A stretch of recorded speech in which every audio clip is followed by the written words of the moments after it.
ओम ज्ञानतिमिरान्धस्य ज्ञानाञ्जनशलाकया चक्षुरोन्मिलितं येन तस्मै श्रीगुरुवे नमः।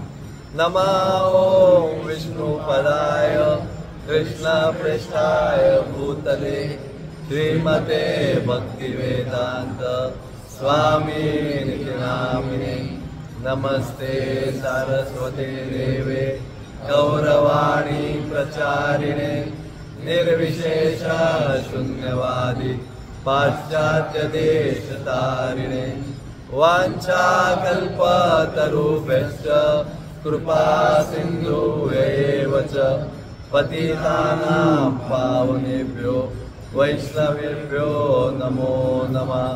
नमो महावदन्याय कृष्ण प्रेमप्रदायते कृष्णाय कृष्ण चैतन्य नामिने गौरविषे नमः। जय कृष्ण करुणा सिंधु दीनबंधो जगत्पते गोपेश गोपिकाकांत राधाकांत नमोस्तुते। तप्त कांचन गौरांगी राधे वृंदावनेश्वरी वृषभानुसुते देवी प्रणमामि हरिप्रिये। जय श्री कृष्ण चैतन्य प्रभु नित्यानंद श्री अद्वैत गदाधर श्रीवासादि गौर भक्तवृंद। हरे कृष्णा कृष्णा कृष्णा हरे हरे हरे राम राम राम हरे हरे। हरे कृष्णा कृष्णा कृष्णा हरे हरे हरे राम राम राम हरे हरे। हरे कृष्णा कृष्णा कृष्णा हरे हरे हरे राम राम राम हरे हरे। हरे कृष्णा। तर आता आजच्या दिवसात आपल्याला मोस्टली आधी चंद्र सरोवरला जाणं होईल, मग नारायण सरोवर मला आठवत नाही, एक आधी येईल जे क्रमाने येईल, पण दोनपैकी एक आधी येईल। मोस्टली चंद्र सरोवर आधी, मग नारायण सरोवर। जिथे चंद्र सरोवर आहे त्या गावाला परसोली पण म्हणतात, आणि जिथे नारायण सरोवर आहे त्या गावाला पैठा पण म्हणतात। आणि त्यानंतर शेवटचं ठिकाण आजचं असेल ते कुमुदवन। काल काम्यवन झालं, आज कुमुदवन, उद्या कोकिलवन। कोकिलवन इज एक्स्ट्रा आहे, सो कोकिलवन इज एक्स्ट्रा म्हणजे 12च्या पुढचं आहे। मोस्टली सेकंड लास्ट डेला किंवा लास्ट डेला जे काय असेल सेकंड लास्ट डेला असेल बहुलावन 19 तारखेला 12। सो आपण कुमुदवनबद्दल चर्चा केलेलीच आहे काल, सो मी परत आज घेत नाही। चंद्र सरोवर जे आहे ठीक आहे, नारायण सरोवरचं थोडीशी चर्चा आहे ती आधी करून घेतो, आणि मग चंद्र सरोवरची विस्तीर्ण थोडीशी आणि महत्त्वाची चर्चा आहे ती नारायण सरोवरच्या नंतर करतो। तर 12 ऋतूंमध्ये 12 ठिकाणी 6 ऋतूंमध्ये 6 ठिकाणी रासलीला होते, त्याच्यापेक्षा अधिक पण होतात। आणि सर्वात महत्त्वाची जी प्रसिद्ध आहे, महत्त्वाची म्हणण्यापेक्षा महत्त्वाच्या सगळ्याच आहे, प्रसिद्ध आहे आणि श्रीमद भागवतमध्ये जे वर्णन केलेलं आहे ती आहे शरद पौर्णिमेची, कोजागिरी पौर्णिमेची। ती रासलीला होते वंशी वटला वृंदावनला यमुनेच्या किनारी। ह्याच्यापेक्षा मला कोणत्या कोणत्या ऋतूला कुठे होता ते माहीत नाही, पण एकच माहिती आहे, वसंत ऋतू म्हणजे आता होऊन गेले ना वसंत, मग नाही बराच झाला, वसंत खूप पूर्वी झाला, बसवंत, ग्रीष्म, वर्षा, मग शरद। ओके, तर वसंत ऋतू 2-3 ऋतू पूर्वी साधारण मार्च महिन्यात वसंत ऋतू येतो। तेव्हा जे आहे तेव्हा रासलीला होते, ती नक्कीच आपण जातोय तिथे चंद्र सरोवरला होते। बरंच काय सांगायचं आहे त्याबद्दल, पण त्यातलं महत्त्वाचे काही पॉईंट्स असे आहेत जे मला आधी आठवत आहेत की वृंदावनमध्ये सर्वात भगवंतांना प्रसन्न करणाऱ्या गोपींमध्ये ती आहे, ती कोण आहे?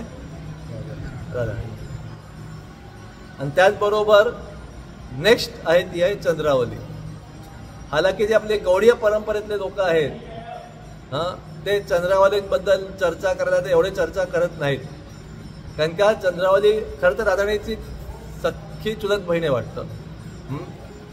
पण त्या दोघींमध्ये कॉम्पिटिशन असते एका प्रकारे कृष्णाचं लक्ष आपल्याकडे वेधून घ्यायला.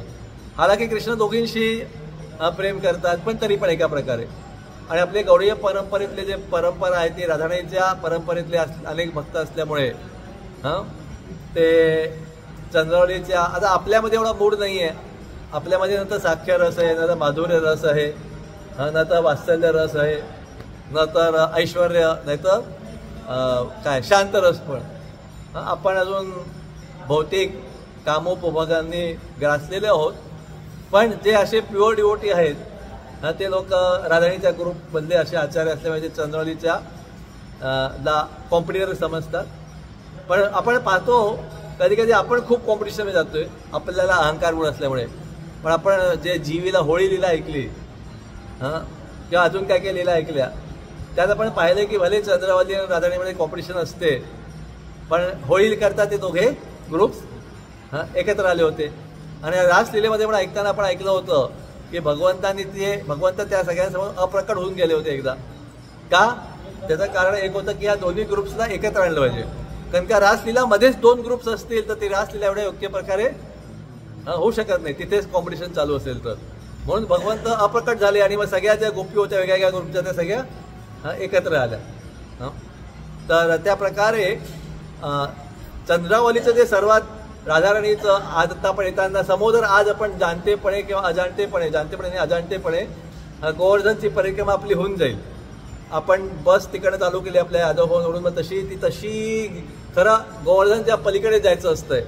पण मधला दानघाटी रोड ट्रॅफिक करता बंद असल्यामुळे आपल्याला जवळजवळ म्हणजे 2 किलोमीटर जायला आपल्याला जवळजवळ 20 किलोमीटर जावं लागतं, कमीत 15 तरी.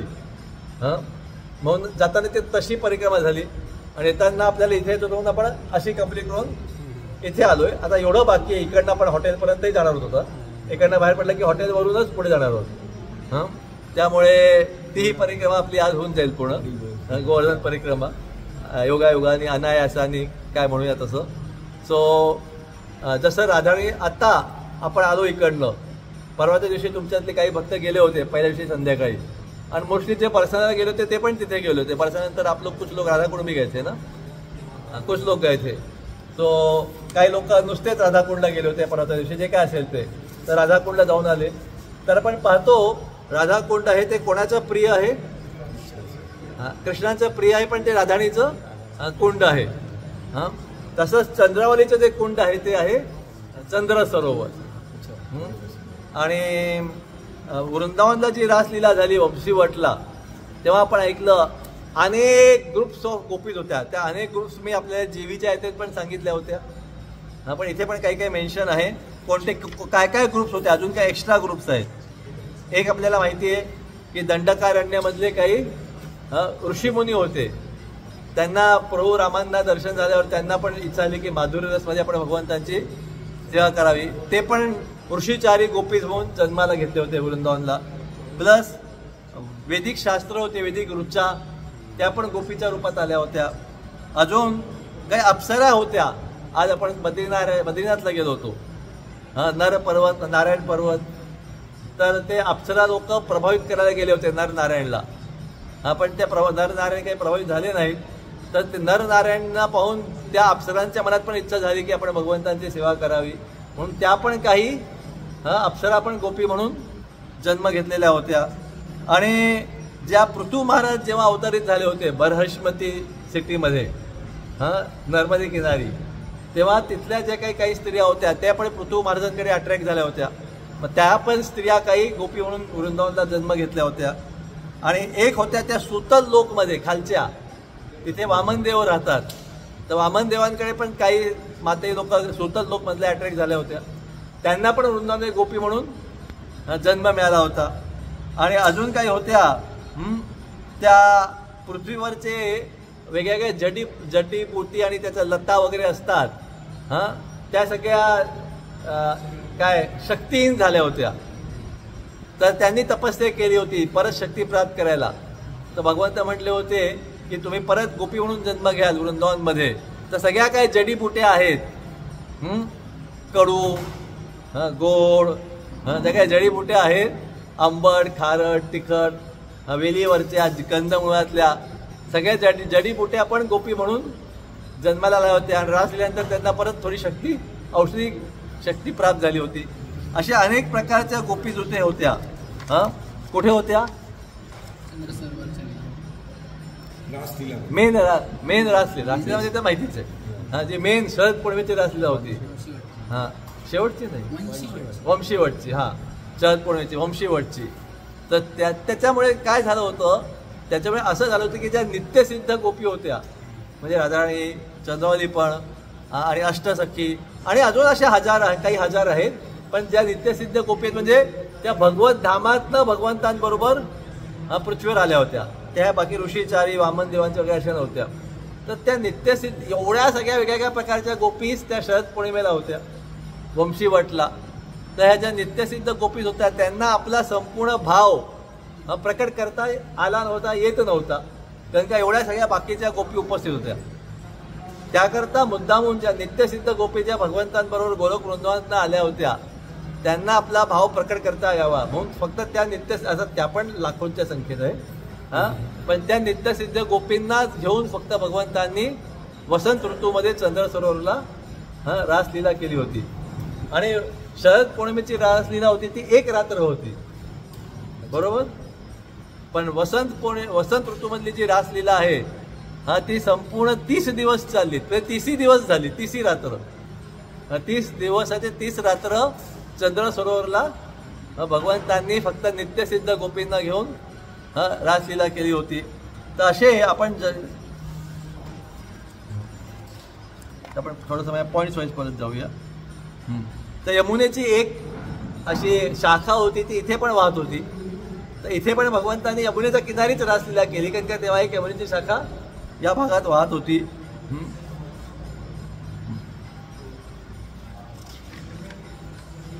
आणि या चंद्र सरोवरला आपण जाणार आहोत. सर्वात पहिल्यांदा मी होतो एकदाच गेलोय, पहिल्यांदा वाटतं का दोनदा गेलो असेल माहित नाही, एकदाच गेलोय म्हणजे का दोनदा गेलो होतो, पण दोन्ही वेळा खूप पूर्वी वेळ गेलो होतो दोन्ही वेळेला.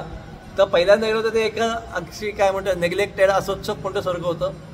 नंतर ते थोडंसं बांधकाम करून थोडं व्यवस्थित झालेलं होतं, पण तरी पण थोडी अस्वच्छता होती. पण आता एकदम छान झालंय, उलट बगीचे वगैरे केलेत छान. आणि चंद्र सरोवरला तेव्हा पण असे भरपूर सुंदर बगीचे होते जिथे कधी कधी आणि सुंदर सुंदर रत्नजडित प्लॅटफॉर्म्स होते ज्याच्यावर कधी कधी रासलीला झाल्यावर कृष्ण आणि गोपी कधी कधी विश्रांती घेत असत. कधी कधी तिथे आपण जीव यात्रेत ऐकलं होतं ना, हनी ड्रिंकिंग फर्स्ट टाइम रासलीलामध्ये ते हनीचा इफेक्ट पण येत होता. मग कृष्णाला वाटतं तर मी राधाराणी आहे आणि मी कृष्णाने, असं बरंच काय काय झालं होतं.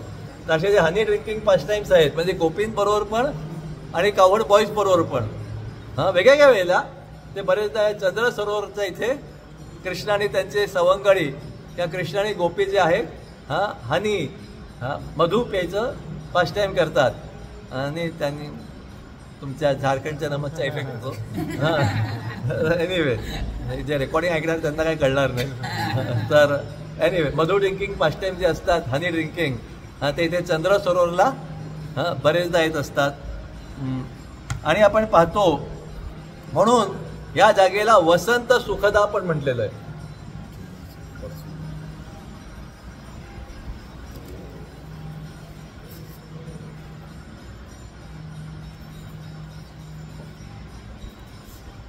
मी म्हटलं कोण असतंय चंद्र सरोवरला? नित्यसिद्ध गोपी. राधाणी, तिच्या 8 गोपी, ललिता, विशाखा, इंदुलेखा, तुंगवेद्या, सुविदेवी, रंगदेवी, अजून कोण, चंपकलता, चित्रा आणि अजून काही.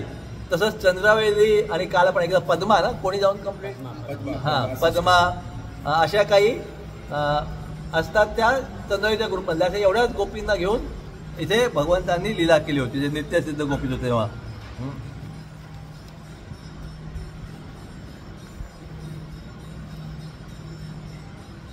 आणि कधी कधी कृष्ण रासलीलेच्या ड्रेसमध्ये दमलेले बसायचे, मग गोपी जाऊन त्यांचे तिथे चरण मालिश वगैरे करायचे. आणि चंद्र सरोवर जे आहे ते चंद्र देवतेला पण प्रिय आहे, कारण काय रासलीलेचा चंद्र पण कधी कधी स्तब्ध होऊन जातो आणि तो पण तसाच स्थिर होतो, तो पुढे सरकतच नाही. शरद पौर्णिमा आणि ह्या वसंत ऋतूतली पण पौर्णिमा आषाढी. तर हे जे आहे ते चंद्रदेवांना पण प्रिय सरोवर आहे.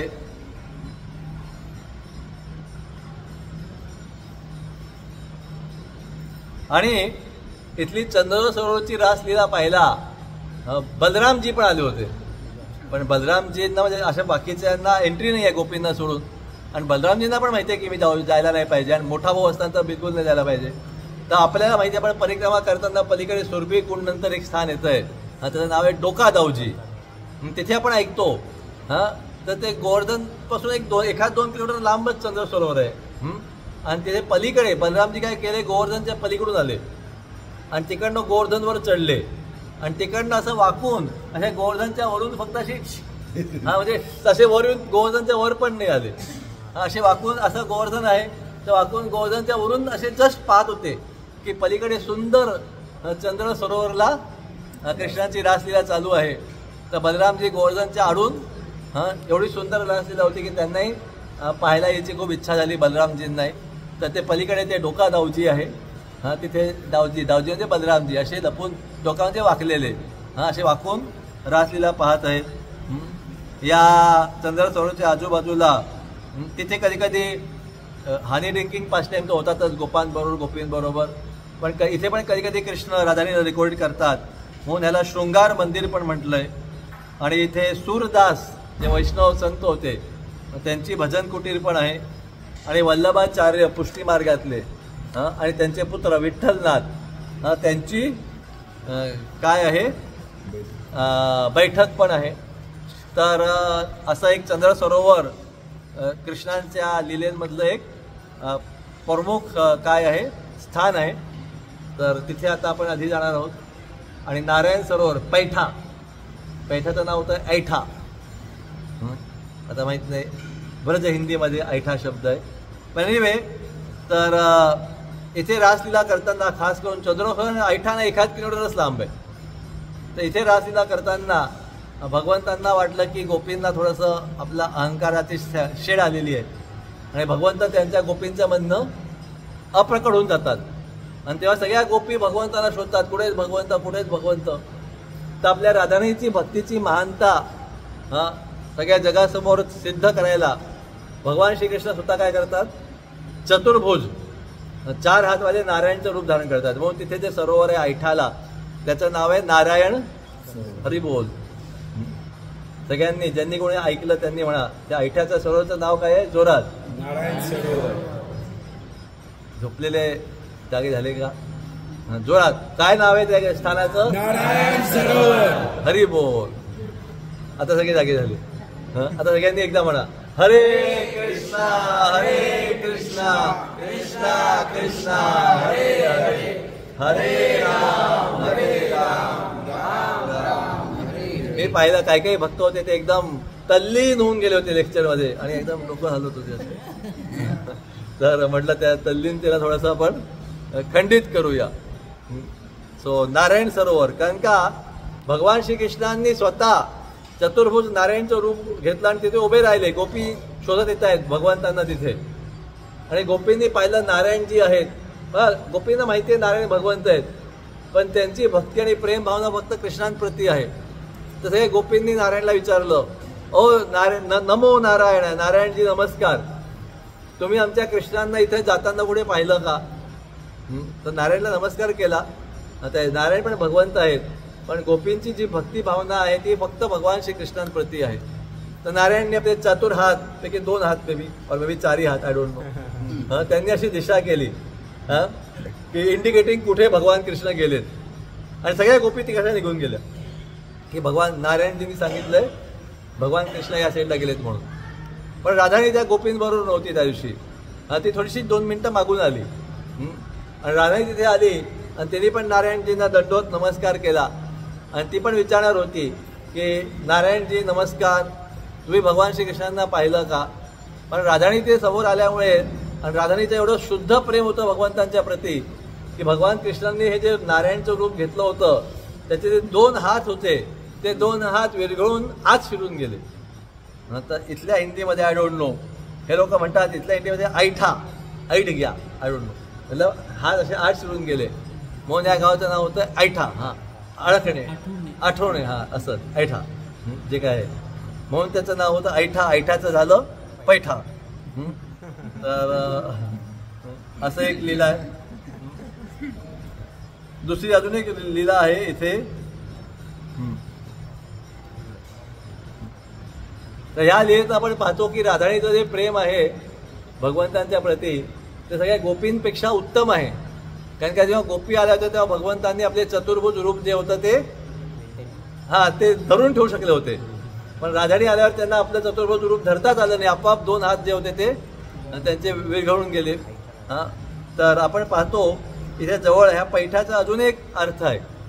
हां, जेव्हा भगवान कृष्णांनी ठरवलं होतं काय मी काय गोवर्धन उचलणार, गोवर्धन धारण लीला करणार, तेव्हा सगळे गोप म्हणत होते नको नको उचलो, खूप हेवी आहे, तुला जमणार नाही. सांगत होते की तुला जमणार नाही. तर कृष्ण म्हटलं काय घाबरू नका. मग तेव्हा गोपांनी म्हटलं तुम्हाला थोडंसं तुम्ही काय करा, इथे मोठं कोणतं वृक्ष आहे, कदंब तमाल कोणतं तरी एक वृक्ष होतं, कदंब वृक्ष होतं तिथे जाडजूड एवढं. ते म्हटलं कदंब वृक्ष आहे त्याला तुम्ही असं पिळून दाखवा. हिंदीमध्ये त्यालाही ऐठा म्हणतात. ते काय असेल ते त्यानंतर एक मोठं कदंब वृक्ष एवढं जाड त्याला असं पिळा. समजा तुमच्यात ते कदंब वृक्ष पिळायची ताकद असेल तर आम्ही मान्य करू की तुम्ही गोवर्धन परत उचलू शकता. आणि म्हणून भगवंतांनी ते कदंब वृक्ष असं पकडलं असं पिळून दाखवलं होतं आपल्या ग्वालबालांना. मग ते म्हणले हा तुमच्याकडे ताकद आहे, हा तुम्ही आता गोवर्धन उचलू शकता. तर ते वृक्ष आता काही वर्षांपूर्वीपर्यंत होतं. मला वाटतं मी जेव्हा फर्स्ट टाइम आलो होतो तेव्हा ते वृक्ष होतं ते पाहिलं होतं. पण ते वृक्षही आता काय डिसअपिअर अप्रकट झालंय. पण त्याचं थोडंसं लाकूड आहे, त्याच्यात असं पेळलेलं लाकूड ते दिसतं आपल्याला. फुल वृक्ष आता नाही आहे पण एवढं लाकूड आहे ते आपल्याला असं तिथे पेळलेलं दिसतं. म्हणून त्याचं नाव आहे पैठा. हां, लाकूड तेच आहे, वृक्ष होतं ते गेलं. हां, आणि अजून एक तिथे एक आहे की काही भक्त म्हणतात, भक्तांनी आपले आचार्य पण म्हणजे गोवर्धन उचलायला तर गोवर्धनच्या आधी जोरदार पाऊस पडत होता. हां, तर भगवंत गेले गोवर्धन उचलायला तर ते भिजले नाहीत. आपण गोवर्धन लीलेमध्ये मी सांगितलं जीवीला पण तसं पण तुम्ही ऐकलं असेल. का भिजले नाहीत भगवंत? पण म्हणजे काय शेष नाही. हा, म्हणजे जेव्हा भगवंत धावत गेले एक प्रकारे सांगितलं की भगवंत धावत गेले आणि धावत जाताना बरोबर त्यांच्यावर पाऊस पडत नव्हता त्यांच्याच एरियात. पण अजून एक इथे आपल्याला स्पष्टीकरण दिलं की ऐठा आहे तिकडनं जमिनीला खालून भुयार आहे आणि ती भुयारं बरोबर गोवर्धनच्या खाली उघडतात. तर कृष्ण इकडनं आज शिरले भुयारांमध्ये आणि खाली गोवर्धनच्या जाऊन त्यांनी असं गोवर्धन खालून उचलला. तर ते पण तिथे आहेत भुयारं. ते आता नाही दिसत पण होती भुयारं आताही असतील पण त्याचा वरवरचे त्यांची तोंड बुजली असतील कधी सापडलं तर. सो आता असं आपण चंद्र सरोवरला जाऊ, मग पैठाला जाऊ, नारायण सरोवरला आणि तिकडनं कुमुदवनला जाऊ. हरे कृष्ण. श्रील प्रभुपाद की, वृंदावन धाम की.